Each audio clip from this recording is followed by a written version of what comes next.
भ्रष्टाचार न कानून से खत्म होगा न किसी व्यक्ति से खत्म होगा।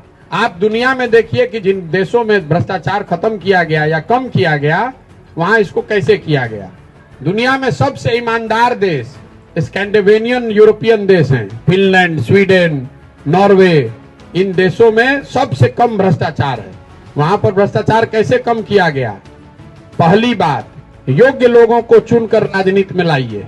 अगर नेता ही चोर है, जो तिजोरी का मालिक है वही चोर है, तो स्वाभाविक तौर पर भ्रष्टाचार रहेगा। दूसरी बात जो ज्यादा महत्वपूर्ण है, सत्ता और संसाधन का विकेंद्रीकरण।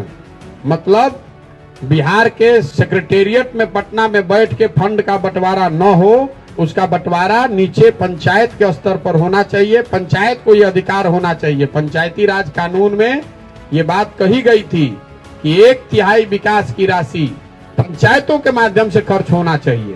तो अब वो पैसा आज खर्चा हो रहा है बीडीओ के माध्यम से, सीओ के माध्यम से, ज्वाइंट सेक्रेटरी के माध्यम से, तो वहीं से पीसी काटता है, चोरी करता है।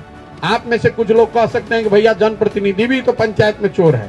कुछ लोग उसमें चोर हैं, लेकिन वो 5 वर्ष में फिर उसको चुनाव भी फेस करना है। और बिहार का आंकड़ा उठाकर देखिएगा तो नल जल में चोरी भई तो 96% वार्ड सदस्य चुनाव हारा है और 85% मुखिया जी लोग चुनाव हार गए।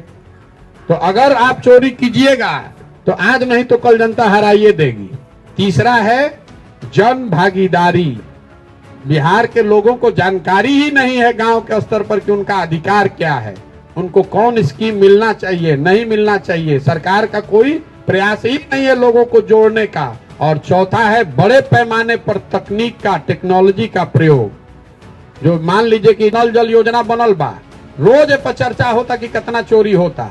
जिस नल जल योजना को बनाने में 20 लाख रुपया लगा, अगर सरकार ने 20,000 रुपया उसमें और लगाया होता तो सारा डेटा रियल टाइम बेसिस पर, कब वो पंप ऑन हुआ, कब पंप बंद हुआ, कितना पानी निकला, पटना में बैठे बैठे आप टेक्नोलॉजी के माध्यम से देख सकते थे।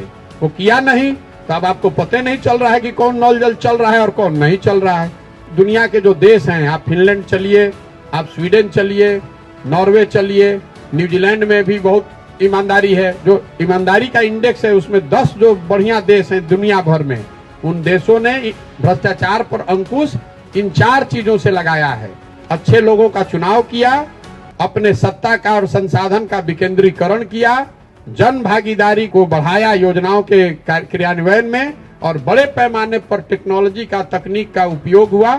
इन चारों चीज से भ्रष्टाचार पर अंकुश लगाया जा सकता है। जो दुनिया में प्रमाण है दूसरे जगह, उसी के आधार को, उसका अगर आधा भी हम लोग बिहार में लागू कर देंगे तो आप देखिएगा स्थिति बिल्कुल बदल सकती है।